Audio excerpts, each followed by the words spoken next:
Nom du Père, du Fils et du Saint-Esprit, ainsi soit-il. Bien chers frères, ce qui est grave et dramatique dans les temps que nous vivons, ce n'est pas le Covid, c'est la situation de notre Église catholique. Cette Église qui a été fondée par notre Seigneur Jésus-Christ pour apporter à toutes les âmes, à tous les hommes de bonne volonté jusqu'à la fin des temps, toutes les grâces de sa rédemption et de son salut. Cette Église, comme le disait si bien un pape qui malheureusement a travaillé aussi à cette crise, cette Église, elle prend comme une barque, elle prend l'eau de toutes parts. L'eau, c'est l'esprit du monde qui s'infiltre partout dans l'Église. Cette Église qui est conduite par Pierre, eh bien, est conduite aujourd'hui par un pasteur qui dort et qui ne voit pas l'horizon où il doit conduire cette barque. Et nous sommes dans l'étonnement, et nous sommes dans la crainte, et nous sommes même un peu dans le désespoir. C'est chaque jour de pire en pire. Nous voyons aujourd'hui l'Église catholique de devenir comme une sorte d'organisation qui a pour but de faire prendre conscience aux hommes du drame écologique qui se trame aujourd'hui dans le monde, faire prendre conscience aux hommes qu'ils sont tous frères par la nature. Tout cela au détriment de ce qui est sa mission, proclamer la divinité de notre Seigneur Jésus-Christ, proclamer qu'il n'y a de salut en dehors d'aucune religion que la religion catholique. Rappeler que l'homme n'est pas fait pour la terre, mais pour la vie éternelle.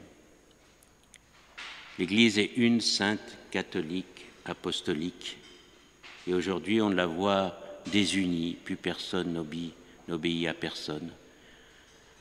On la voit disparaître dans des considérations qui détruisent sa sainteté.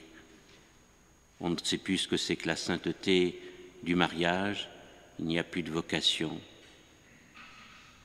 Tout cela est bien étonnant, bien sûr, frères. L'Église perd aussi sa catholicité puisque les pasteurs n'osent plus affirmer que seul un homme peut se sauver en adhérant à Jésus-Christ et à son Église.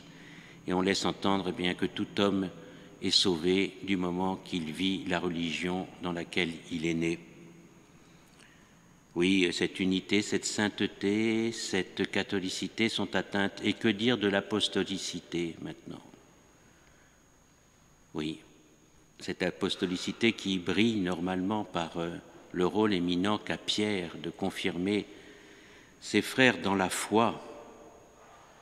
Pierre se tait, Pierre doute. Et pourtant, mes bien chers frères, le Christ n'a-t-il pas dit que cette Église est indéfectible et durerait jusqu'à la fin des temps? Comment comprendre cela? Même certains se demandent en disant « Mais est-ce vraiment cette Église qui va durer? N'y aura-t-il pas une autre ?» Ou bien d'autres se disent « Non, ce pape ne peut pas être pape » en disant des choses pareilles. Et il est parfois bien difficile de répondre à ces questions. Souvenez-vous, bien chers frères, le vendredi saint, le Christ vient de mourir, il pend sur la croix. Il ne bouge plus, il ne respire plus, il est livide. Au pied de la croix, il y a bien sûr la Vierge Marie, mais il y a aussi Saint Jean.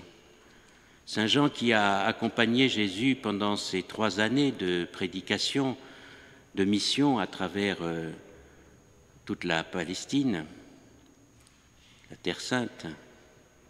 Saint Jean qui a vu les miracles faits par Jésus. Saint Jean qui a vu les résurrections faites par Jésus, dont la dernière n'est pas si vieille puisqu'elle remonte à quelques jours, c'est la résurrection de Lazare, résurrection extraordinaire d'un cadavre qui était mort depuis plusieurs jours et qui sentait déjà. Saint Jean a vu la multiplication des pains, a vu le miracle de Cana. Saint Jean a vu Saint Pierre proclamer la divinité de Jésus-Christ. Il a vu le Christ affirmer qu'il était le Fils de Dieu. Saint Jean a entendu la voix du ciel au moment du baptême de Jésus. Celui-ci est mon Fils bien-aimé. Il l'a entendu aussi en haut du Tabor, lors de la transfiguration. Donc Saint Jean sait que Jésus est Dieu. Il le croit, qu'il est le Fils de Dieu. Et le Fils de Dieu ne peut pas mourir. Et il regarde ce corps qui pend, retenu à la croix par ces ignobles clous. Comment est-ce possible? Jésus nous a-t-il pas dit « Je suis la vie ». Or, la vie ne peut pas mourir. Celui qui croit en moi ne mourra jamais. Est-ce que celui qui a dit cela peut mourir? Et Saint Jean regarde le Christ en croix et Saint Jean ne comprend pas. Il ne comprend pas. Il ne sait pas. Il n'a pas tout compris en profondeur de l'enseignement du Christ. Comment comprendre en effet que le Fils de Dieu, qui s'est fait homme, puisse mourir et doive mourir? Et Saint Jean est perdu. Il le dira lui-même dans son évangile quand il assistera, nous savons la suite de l'histoire, que Jésus ressuscitera, quand il rentrera dans le tombeau et qu'il racontera cet épisode où il voit le tombeau vide. Il dit, c'est à ce moment-là que j'ai compris, que le disciple bien-aimé a compris qu'il devait ressusciter des morts. Il l'avait entendu, mais il ne l'avait pas compris. Et donc, on va descendre le corps de Jésus, on va le poser au tombeau. Il va rester plusieurs jours là. Et Saint Jean ne comprend toujours pas. Et quand il pose avec ce Joseph d'Arimathie ce corps dans le tombeau, avec Nicodème aussi, avec d'autres personnes qui devaient les aider ici, il pose le corps sur la pierre froide du tombeau. Mais s'il avait regardé de plus près, il aurait vu que ce corps, qui était bien mort,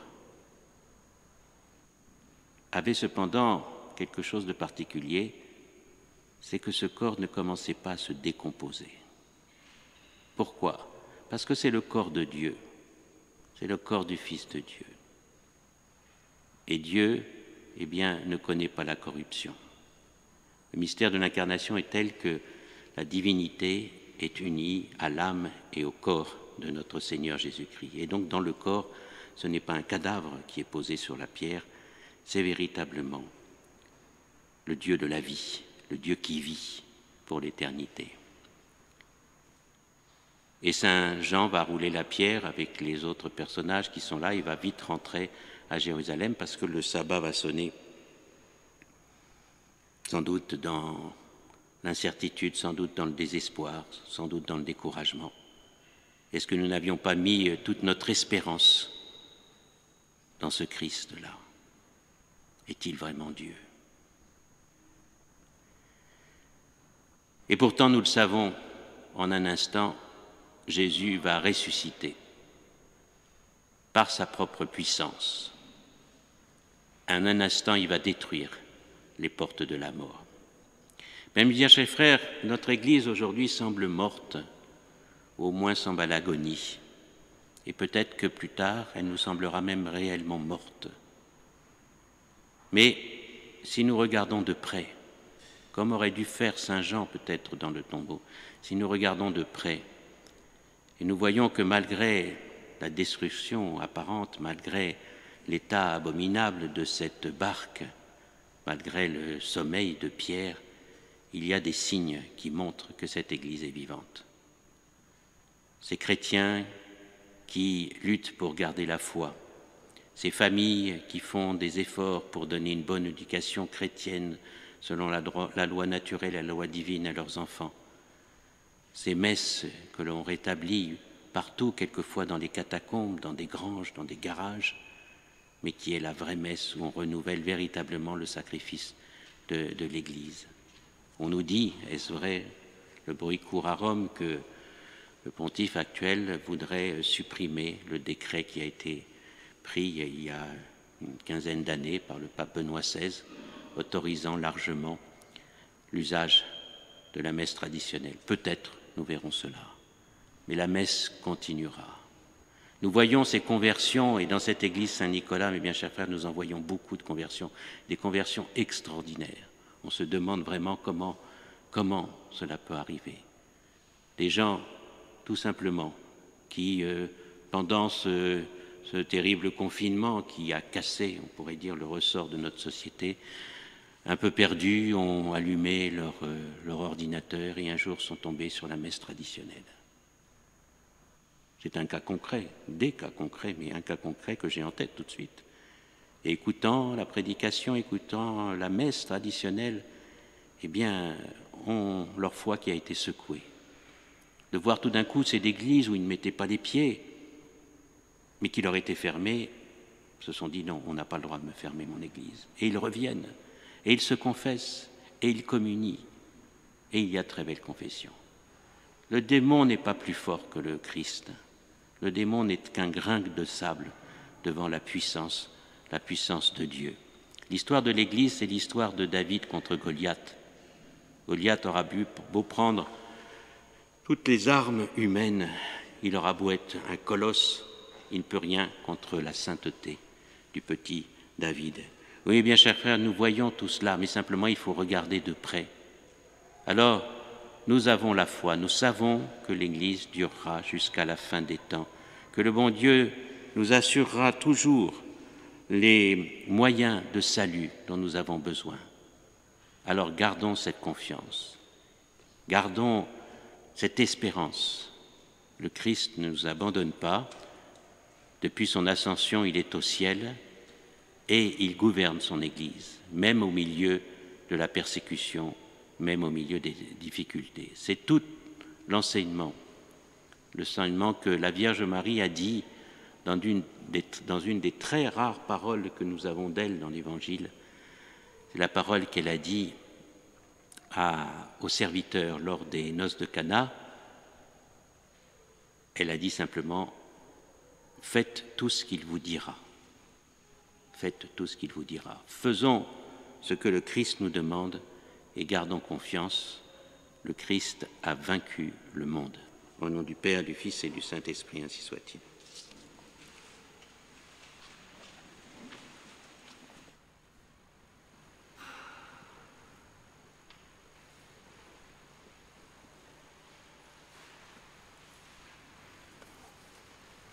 Credo in unum et Deum